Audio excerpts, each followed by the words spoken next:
Okay, being a mentor part 3. All right. We have covered part 1 was who was your mentors, who influenced your life, your life, good and bad. Who would you want your own kids to be like?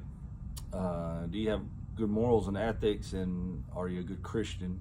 Again, this whole thing is not completely about Christianity, but it's about being good morally and ethically, and I happen to be a Christian, so I'm going to bring it up. And part 2 was how do I recognize this type of stuff with my kids to help them and help them find out who they are, while I help find out who they are as well, and can feed off of it to help me be a better coach. How do I recognize this with the parents? How do I recognize this with my coaches and the teachers around me? All right. So now we go to part 3. And part 3 is where I make my big adjustments. All right. How do I start the change with me? Again, in part 2, we talked about, part 1, I talked about the mentors and where my background come from, who I need to look to. Part 2, I talked about recognizing the kids around me.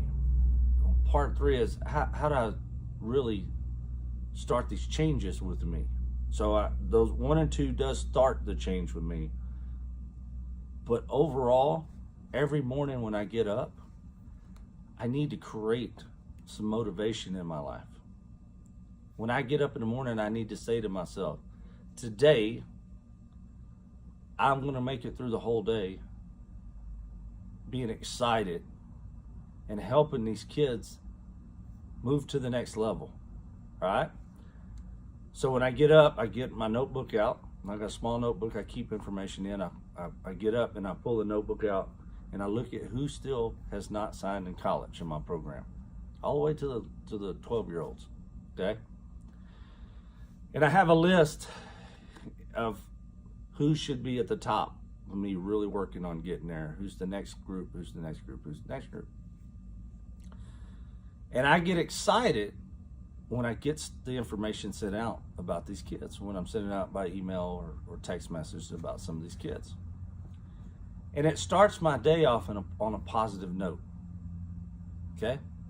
So that's how, first of all, start my change, is me, myself, being positive. Not just the rest of the stuff, the recognition and understanding the other kids, but me being positive. It flows into my players and my parents. So the second question in part 3 is how do I make the change with my players and parents? If I'm positive and I'm forcing positivity across my players by giving them goals, helping them by going to them and say, hey, look, the school that called you last week is real interested in you. Yes, sir. I talked to them again today. Really? Yeah, they're still very interested in you. Oh, thanks, coach. His steps pop up and he runs faster that day. He hits better that day. He throws harder that day. He's a more impactful player for us that day. Okay? There becomes, everybody around him sees it, and it bleeds into these kids. That's part of being a mentor. That's part of showing, hey, I'm doing what I'm supposed to be doing. You trust me as your advisor. You're falling to me as your advisor. And you're moving on, and guess what? You're becoming that guy that's knowing the ropes. And it's not long that you're going to become an advisor. You're going to become a mentor to others. This is the kids I'm talking about. And when that kid goes home and he's positive in front of his parents, and he's excited, and he goes home and he cleans his room and he does his homework and he does all those types of things, mom and dad don't have to holler at him as much. They don't have to get on to him as much. Matter of fact, they might wonder what's going on. That might not have been who he's been for the last 4 or 5 years. But it bleeds into what they're doing. And mom and dad are excited about it. And it starts making a difference. It starts making a change with his home life. And if he's got a brother or sister, trust me, mom and dad are going to start working their way towards brother and sister in a positive manner. And it makes a monstrous impact. It's the butterfly effect. It makes a monstrous impact amongst all those kids. And so one of the things you have to do is you learn 1 and learn part 2, and now part 3, you get up every morning and you go forward and be positive and make the impact that you know it's possible to make. If you tell a kid you're going to do something, do it.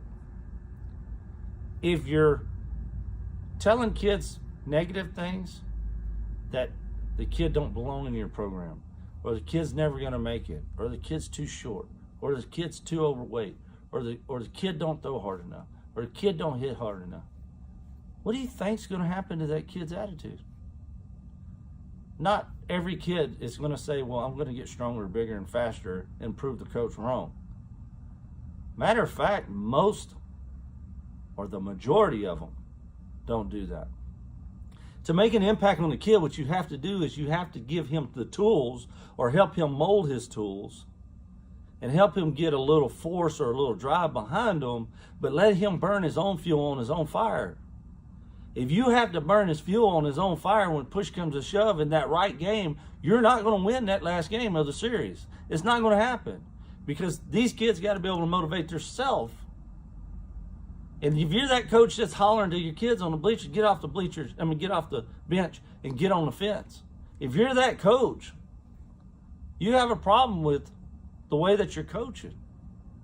Or you're not developing those kids during the week and getting to that point to where they're excited about being on that fence to win that ball game. And trust me, that's how it works. I've seen coaches go deep in playoffs before, and they be that right in their face guy screaming at them, and usually it's in football. That's a little bit tougher situation. A lot of testosterone flying around out there. But if you really want to make an impact on these kids' lives, do it in a positive manner. Make them enjoy what they're doing. Make them want to be there. Make them be happy to be there. Make them not want to go home at 12 hours. Make them want to stay and get extra work. And go help them if they want that extra work. Stay later. And if you can't stay later based on rules, get them there earlier the next day and tell them that you'll do more with them. Those are the things you got to do to mentor these kids, to make these kids better. And my third question in part 3 is, how do I make change with my coaches? This is the biggest thing to me, that I watch numerous high school programs. Collegiate, colleges are the same way. High schools, junior highs, select programs, little leagues. You have a captain of the ship, and you have too many first mates that are running around, and they're trying to do different things, and they're sinking your ship. You have to have a structured plan on how it goes. You have to have a way that you want it done.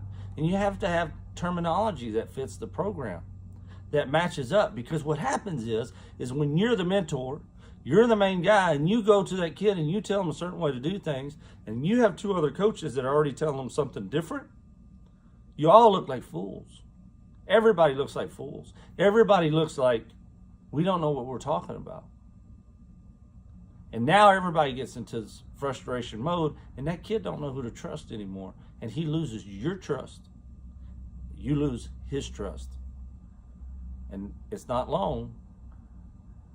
You're in that big game for that playoffs, and you're falling on your face because nobody trusts anyone anymore.